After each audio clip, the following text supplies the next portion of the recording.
Pessoal, continuando então a falarmos sobre o sentido da visão, tá? Nós conversamos no vídeo anterior sobre esta figura, né? E vamos então dar prosseguimento à nossa conversa, iniciando por esta figura, que mostra para vocês, traz o conceito, né, simplificado do que é a luz. O que vocês estão vendo nessa figura é o espectro eletromagnético, ou seja, os diferentes tipos de radiação eletromagnética que nós conhecemos, e dentro desse espectro eletromagnético, aquele comprimento de onda, né, ou aquele tipo de radiação eletromagnética que nós somos capazes de reconhecer, de captar, tá? A gente chama de luz, luz visível. Tá? Então, o que a gente chama de luz, o que a gente reconhece como luz, é a radiação eletromagnética que nós conseguimos captar através dos nossos fotorreceptores que estão localizados na retina, certo? Vocês estão vendo aí a representação, né, de que mais ou menos entre comprimento de onda, né, mais ou menos entre 400 e 700 nanômetros, é justamente o que nós reconhecemos, então, somos capazes de captar através ou a partir dos nossos fotorreceptores. Esta figura que se segue aqui, ó, né, também mostra essa que a gente chama de luz, né, luz visível. Deixa eu pegar minha caneta aqui.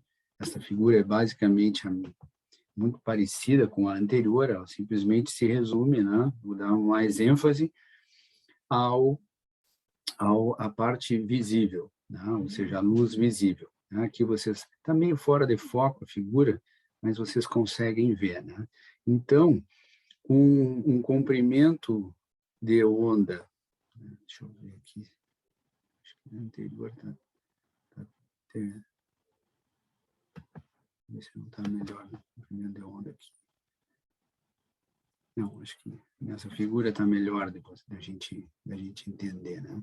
Então, comprimentos de onda acima, né, logo, imediatamente acima desse que nós conseguimos captar, já vem o infravermelho, né? Depois as ondas de micro-ondas, depois as ondas, né, de rádio. Tá?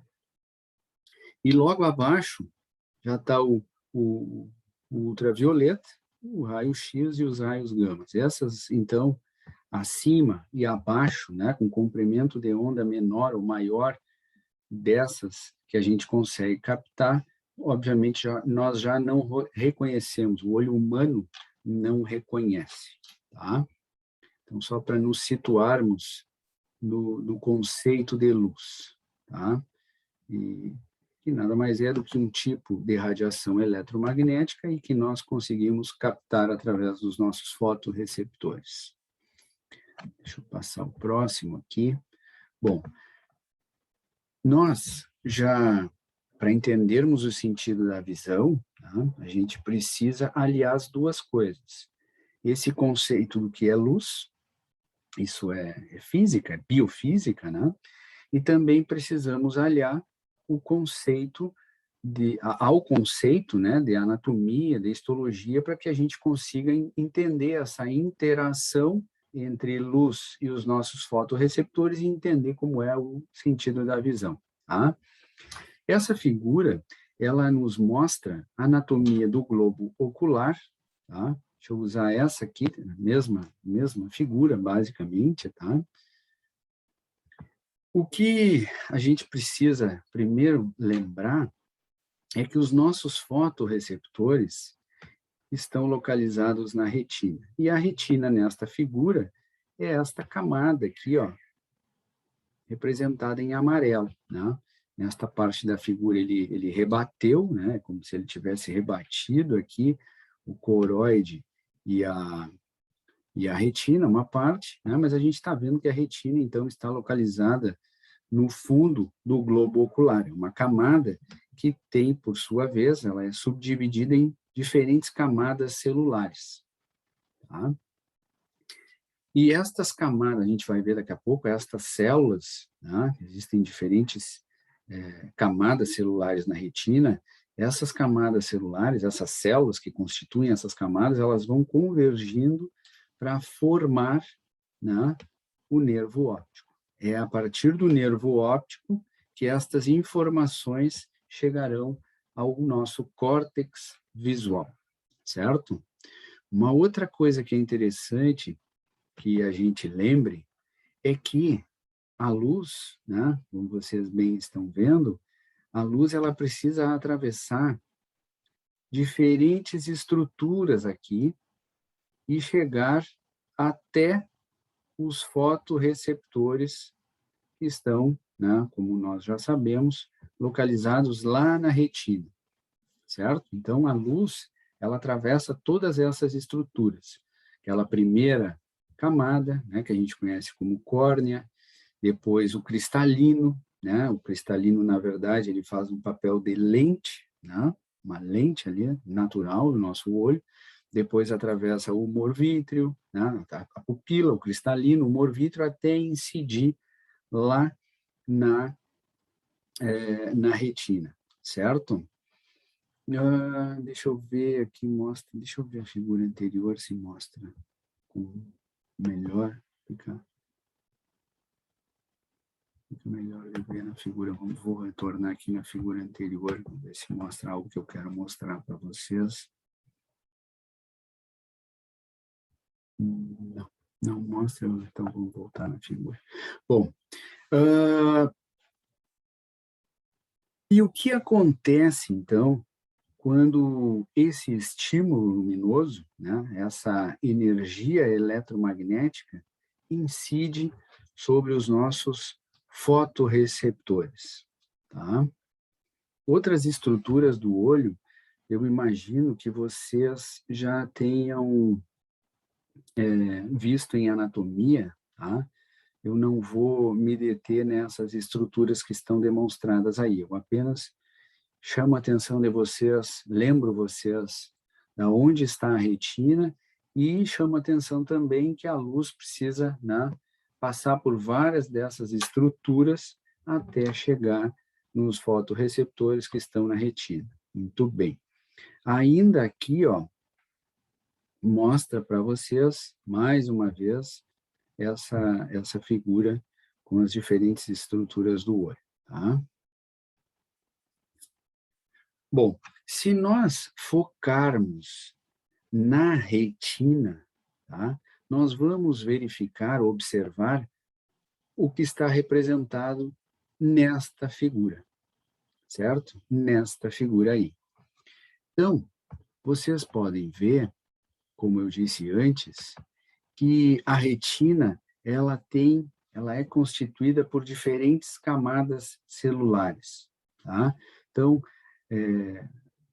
a luz, né, mais uma vez, vocês podem observar aqui no canto superior esquerdo, a luz, ela está vindo nessa direção, né, e incidindo lá na retina. O que ele fez foi, então, dar um zoom, entre aspas, né, na retina, e vocês observam aqui diferentes camadas celulares. Ó.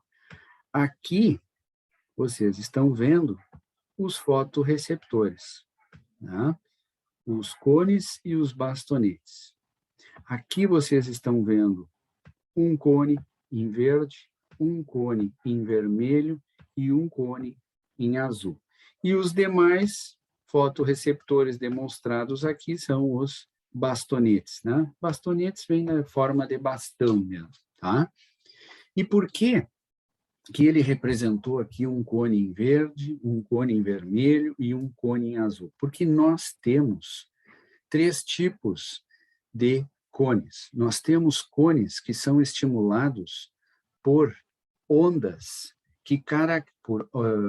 ondas, né, dessa radiação eletromagnética que se propaga em ondas, né? Então, nós temos um comprimento de onda que estimula um determinado tipo de cone. E este comprimento de onda caracteriza aquela cor que nós conhecemos como o azul. Né? Então, vocês estão vendo aí esse slide, né? essa parte externa aqui do slide, é o azul. Por que é o azul?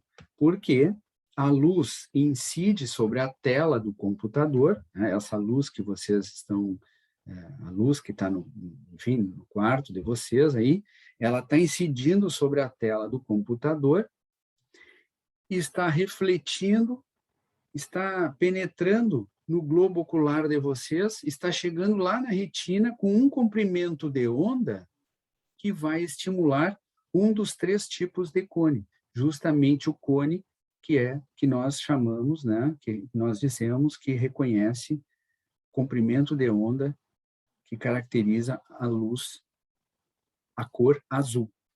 Existe um outro tipo de cone na nossa retina que é sensibilizado por um comprimento de onda maior, ou seja, que vai estimular um outro tipo de cone. E esses cones sendo estimulados, nós reconhecemos como o verde. No caso do vermelho, mesma coisa. Nesse momento que vocês estão vendo esse objeto vermelho aí na tela, é porque está incidindo a luz ali, está entrando no globo ocular de vocês, está indo lá na retina e estimulando receptores que reconhecem, que são estimulados por um comprimento de onda que caracteriza a cor vermelha. Tá? As demais, então nós temos cones que reconhecem o azul, o verde e o vermelho. As demais cores, o nosso córtex cerebral, né, nós reconhecemos as outras cores, inúmeras outras cores, porque esta energia gerada, por exemplo, pelo laranja, pelo amarelo, pelo verde-limão e etc. e tal, vai estimular um determinado número de cores que reconhecem o azul, um determinado número de receptores que reconhecem o verde, um determinado número de receptores que reconhecem o vermelho. Todas essas informações vão ao nosso córtex visual e lá, como nós temos a memória, né? Nós já aprendemos o nome das cores, nós reconhecemos, então, como laranja, como amarelo, como verde, A, B, C, etc.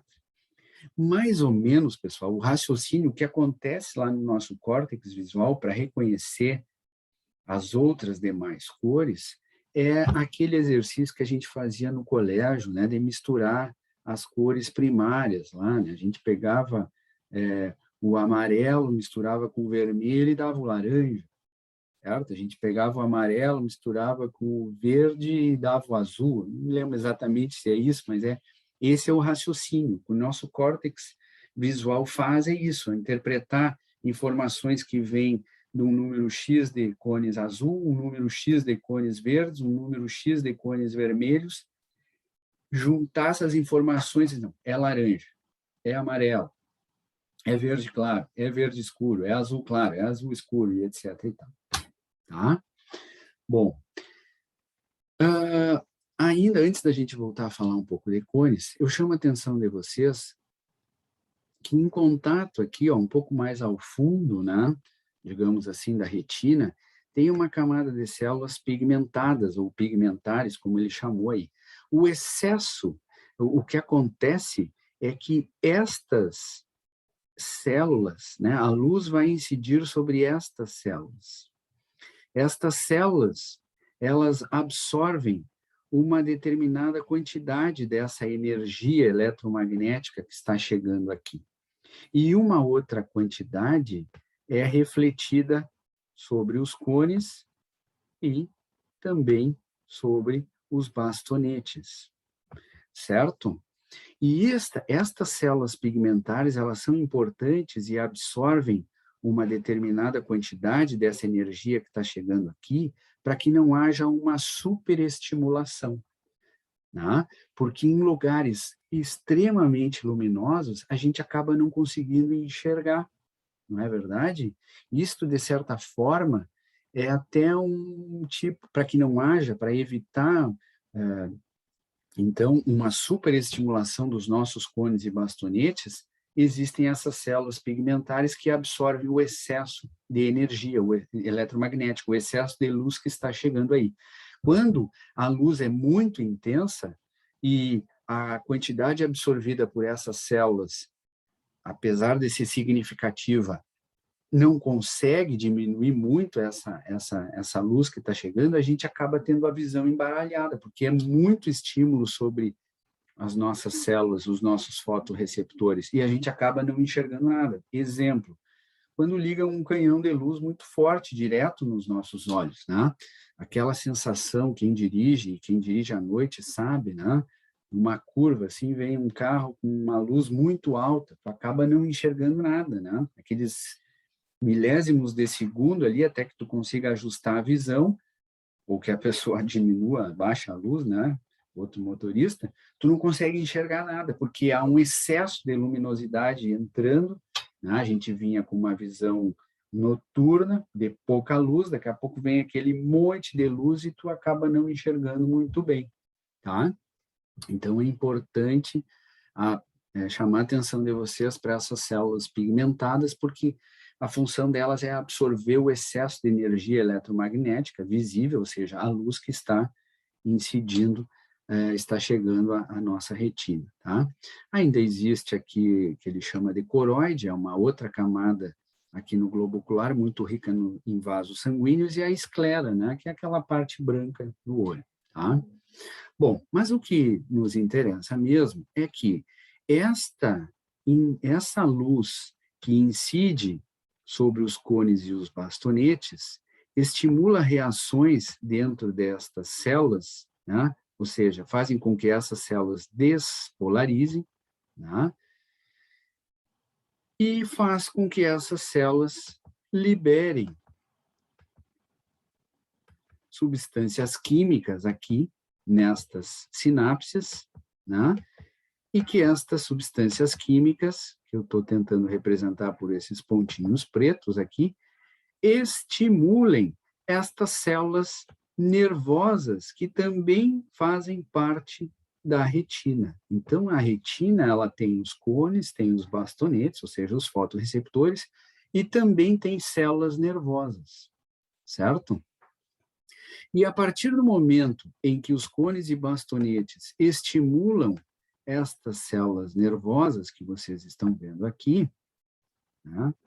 Depois tem uma figura que mostra mais detalhadamente e dá nome para estas células nervosas, por enquanto eu estou chamando só de células nervosas, né? E vocês podem ver que tem aqui alguns neurônios desenhados em amarelo, outros em azul, depois outros aqui em rosa e mais alguns em amarelo, né? Essas informações, elas vão passando entre estes neurônios aqui, de um neurônio para outro, né? Certo? E vocês já sabem como é, o que acontece dentro do neurônio, toda vez que ele recebe um estímulo e passa esse estímulo adiante, né? O fato é que essas células nervosas aqui vão sendo estimuladas, vão passando esses estímulos adiante, né?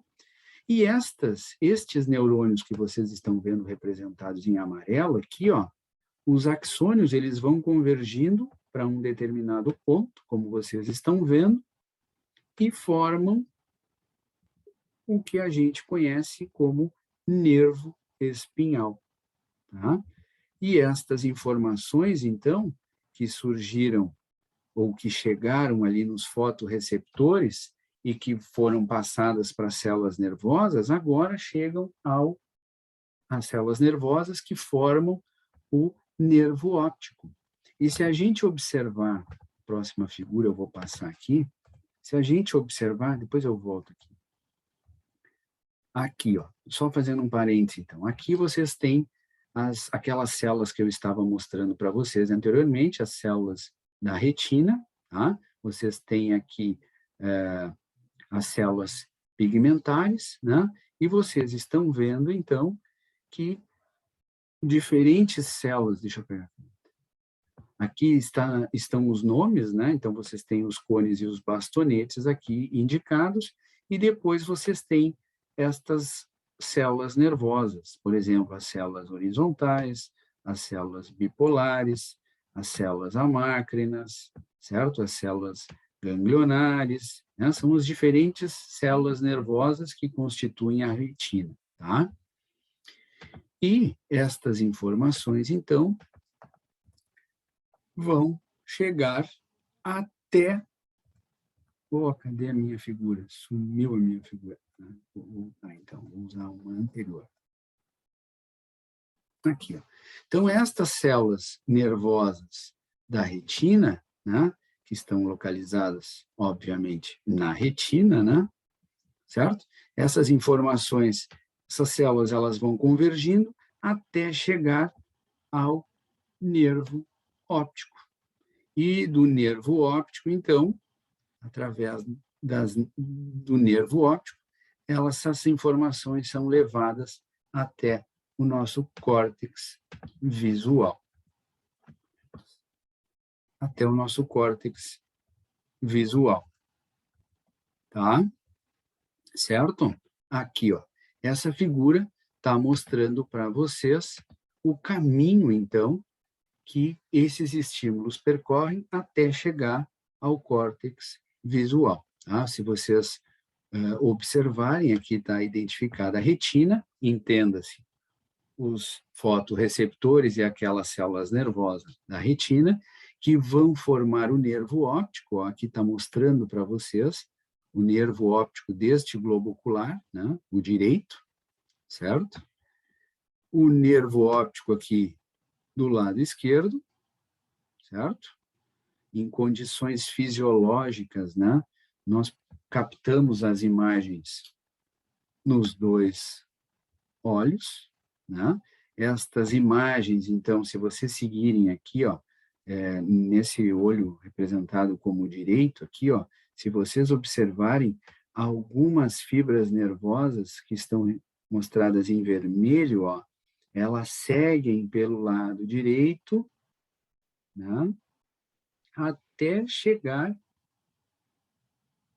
ao córtex visual, que fica lá no lobo occipital, né? Certo? E se vocês seguirem, deixa eu trocar de cor aqui, as outras fibras que estão mostradas em azul, vocês observam que algumas dessas informações que foram captadas pelo olho direito, né, passam para o lado esquerdo, certo? E pelo lado esquerdo, elas chegam também ao lobo occipital, ou ao córtex occipital, perdão, mas no lado esquerdo. A mesma coisa acontece com o olho esquerdo, né? Se vocês seguirem aqui as fibras, algumas fibras nervosas representadas aqui em vermelho, ó, vocês vão ver que vai chegar lá no córtex visual do lado esquerdo. Já se vocês observarem outras fibras nervosas, ó, saem do olho esquerdo, passam para o lado direito e chegam lá no córtex visual, no lobo, né, no hemisfério direito, certo? Ou seja, o que essa figura está nos mostrando é o caminho que essas informações que chegaram à retina, né, que eram uma energia eletromagnética, estimulou os cones e os bastonetes, que liberaram substâncias químicas que foram estimular as células nervosas, ou seja, houve uma transformação do estímulo, né? De um estímulo físico, que é uma energia eletromagnética, para um estímulo químico, que é a liberação de substâncias químicas nas sinapses, certo? Então, a partir dos cones e bastonetes, esta informação é química, ou seja, a liberação de neurotransmissores de um neurônio para outro. Esses neurônios vão conduzindo esses estímulos do olho direito até o córtex visual do lado direito e do lado esquerdo, e da mesma forma, as fibras nervosas que partem da retina no olho esquerdo também conduzem essas informações ao lobo esquerdo e, ao mesmo tempo, ao lobo direito. Então, nós temos a consciência, né, o reconhecimento do estímulo visual, tanto no olho esquerdo quanto no olho direito, e também tanto no hemisfério esquerdo quanto no hemisfério direito do nosso córtex visual, que está localizado lá na porção occipital do nosso córtex, certo? Nos lobos occipitais do nosso córtex, tá bem? É dessa forma, então, que nós somos capazes de ver, né? De reconhecer as imagens que estamos vendo, tá bem? Então, esse é o caminho, tá? Esse é o que eu queria mostrar para vocês. Nós temos algum tempo ainda, vamos explorar algumas figuras. Aqui, ó, essa figura é a mesma figura que eu mostrei para vocês no vídeo anterior, né? Em que agora vocês já entendem um pouco melhor como estímulos eletromagnéticos ou radiação eletromagnética visível, né, que é um estímulo físico, chega aos nossos fotorreceptores, é transformada num estímulo químico, porque é a linguagem química de neurotransmissores, que é a linguagem dos neurônios, vocês já sabem disso, e desta forma é conduzida até o nosso córtex visual. Tá? Os neurônios vão passando essas informações até que cheguem ao córtex visual. Aqui, as informações visuais são recebidas, são processadas, a troca de informações com outras partes do nosso cérebro, responsáveis pela memória, e a gente, então, vai reconhecer aquilo que nós estamos vendo, certo? Na maior parte das vezes, vamos reconhecer aqui aquelas imagens que estamos vendo, vamos associar a nossa memória e vamos elaborar uma resposta. Tá? Esta resposta, ela vai ser representada por alguma reação, por algum comportamento ao que nós estamos vendo, certo? Se estamos vendo aquele objeto, aquela visão pela primeira vez, nós vamos armazenar aquela visão na nossa memória.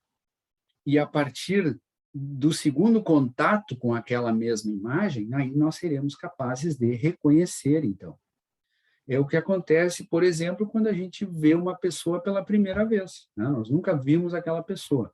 Somos apresentados àquela pessoa, né? Um colega de aula, um colega de trabalho, enfim. A partir daquele momento, né, nas outras futuras vezes, sempre que eu enxergar aquela pessoa, eu vou reconhecer, né, porque eu já conheço aquela imagem, já armazenei na minha memória a imagem daquele rosto. Então, agora, eu vejo aquele rosto e eu reconheço. Né?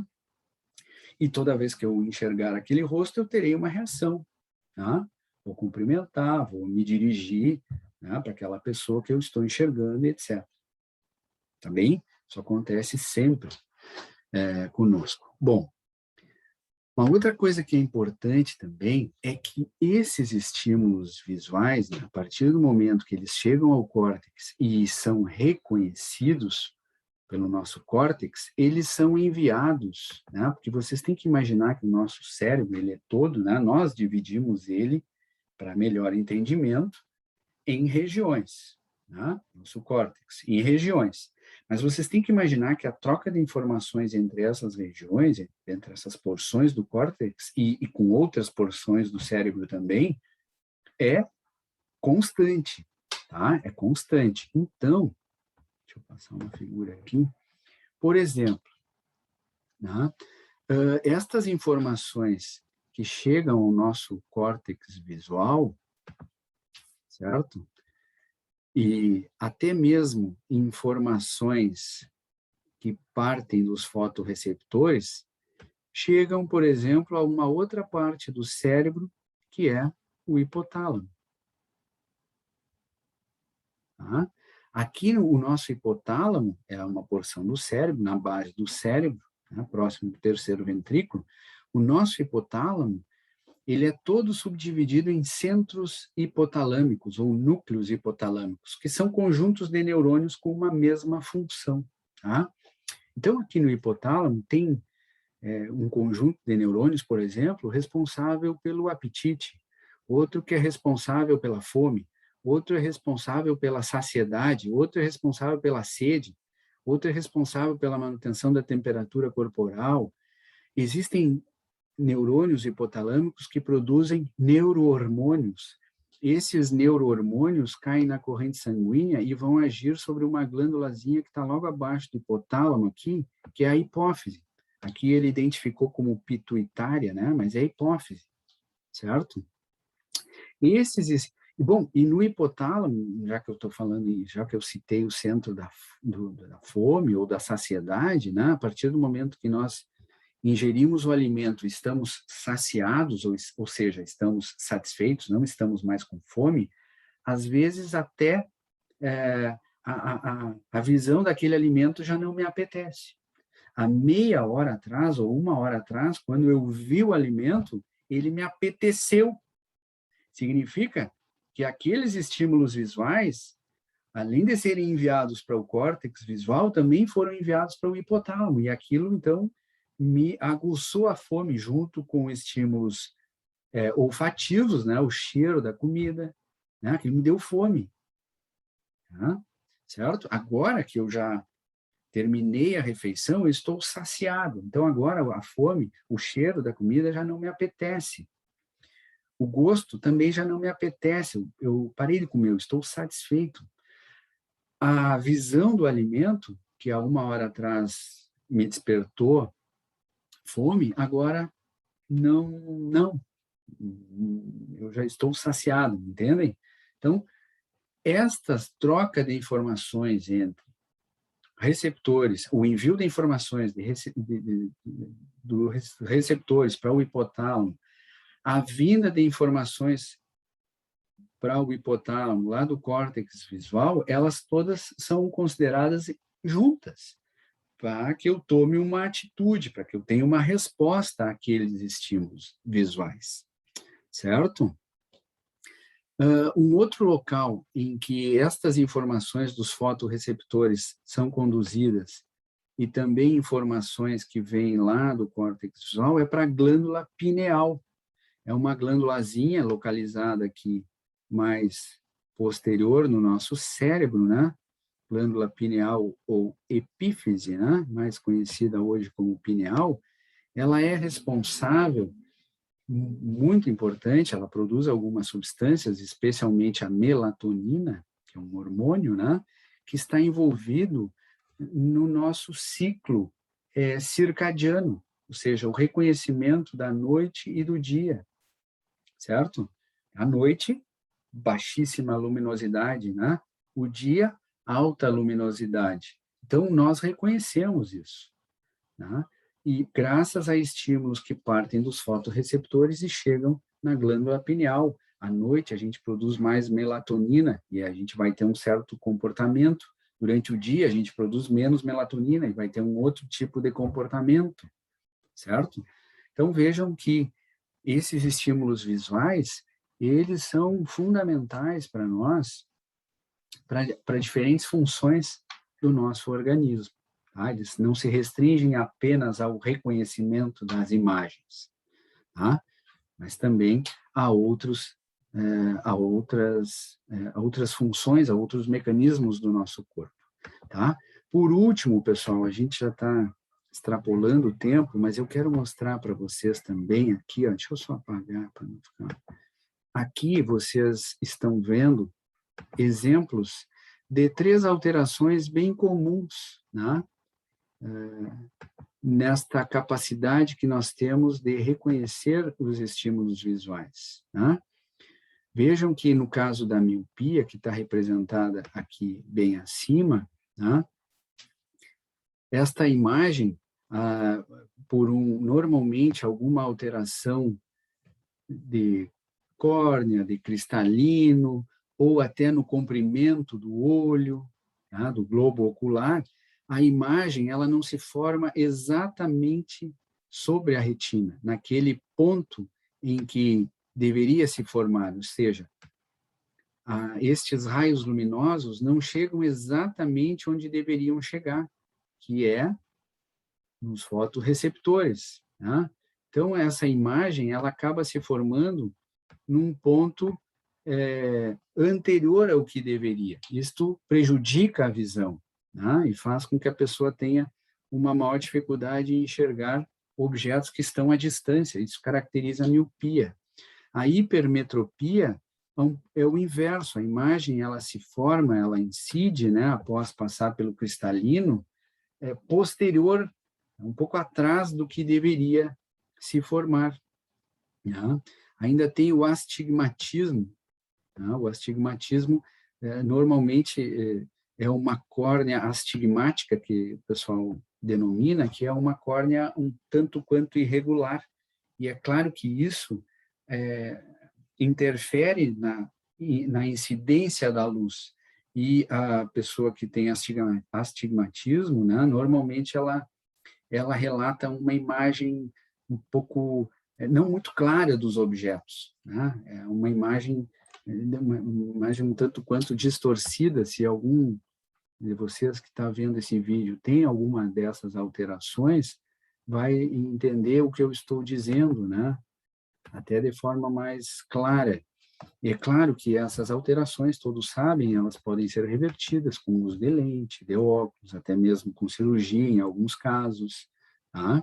Então é só para deixar essa informação, aqueles que tiverem curiosidade, né, vão dar uma lida a mais.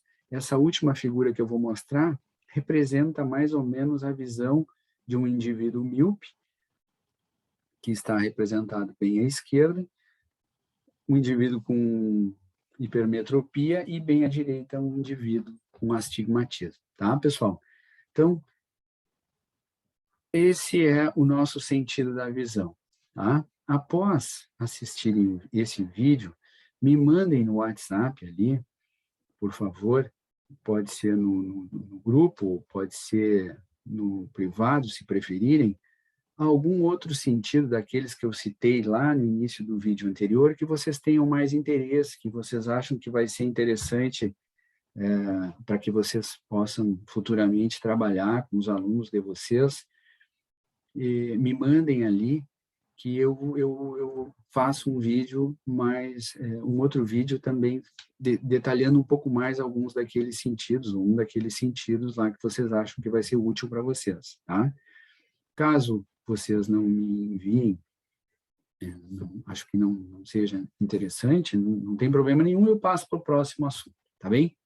Um abraço, então, ficamos por aqui hoje. Dúvidas, foi meio corrido, são várias informações, num tempo restrito, então, se não ficou muito claro, me perguntem, ou pelo e-mail, ou pelo WhatsApp também, que eu explico mais detalhadamente e tentando esclarecer as dúvidas de vocês, certo? Um abraço, então, ficamos por aqui hoje, até o próximo vídeo. Tchau, tchau.